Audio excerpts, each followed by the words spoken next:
Sir ఇది దేశ చరిత్రను తెలుసుకోకపోతే చరిత్రహీనులం అవుతాం.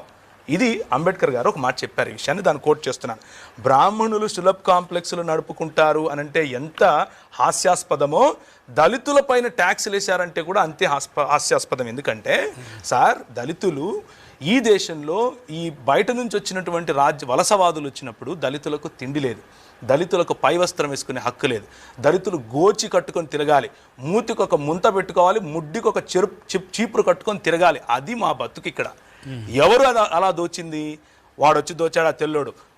బ్రిటిషోడు దోపిడి దొంగ మీకంటే ఎక్కువగా అరిచి నేను చెప్తాను. కానీ ఆ దొంగకు వత్తాసు పలికింది ఎవరు? బ్రాహ్మణవాదం కాదా? ఆ దొంగకు దోచిపెట్టింది ఎవరు? బ్రాహ్మణవాదం కాదా? ఆ దొంగ మీ దేవాలయాల దగ్గరకు వచ్చి కాపు కాస్తే పోయి చచ్చిపోయింది ఎవరు? దళితులు కాదా? ఎవరికి చెప్తున్నారు ఈ కథలు? కథలు ఎవరికైనా వేరే వాళ్ళకి చెప్పాలి. క్రిమినల్ ట్రైబల్ యాక్ట్ ఎవరు చేశారు సార్? బ్రిటిష్ వాళ్ళు చేశారా? కొంచెం రీసెర్చ్ చేస్తే కూడా ఈ మాట మాట్లాడు. క్రిమినల్ ట్రైబల్ యాక్ట్ చేయించింది బ్రాహ్మణులు. క్రిమినల్ ట్రైబల్ యాక్ట్ చేసి తీరాలి అని పట్టుపట్టింది బ్రాహ్మణులు.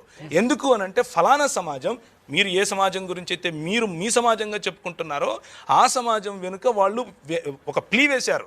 ప్లీ వేసి ఈ సమాజం వాళ్ళు ఎరుకళ్ళు, యానాదులు, కోయలు, గోండులు ఇలాంటి వాళ్ళు కొంతమంది ఉన్నారు, వీళ్ళని మేము క్రిమినల్స్గా చూస్తాం, వాళ్ళు పుట్టుకతో నుంచే మా దగ్గర నుంచి అన్ని దోచుకొని పోయేవాళ్ళు, మేము రోడ్డు మీద వెళుతూ ఉంటే వాళ్ళు నడవటానికి వీల్లేదు, మేము వెళుతూ ఉంటే మా సొమ్ము వాళ్ళు దోచుకుని వెళ్తారు, కాబట్టి వాళ్ళను క్రిమినల్స్గానే గుర్తించండి అని ప్లీ వేసింది బ్రాహ్మణులు.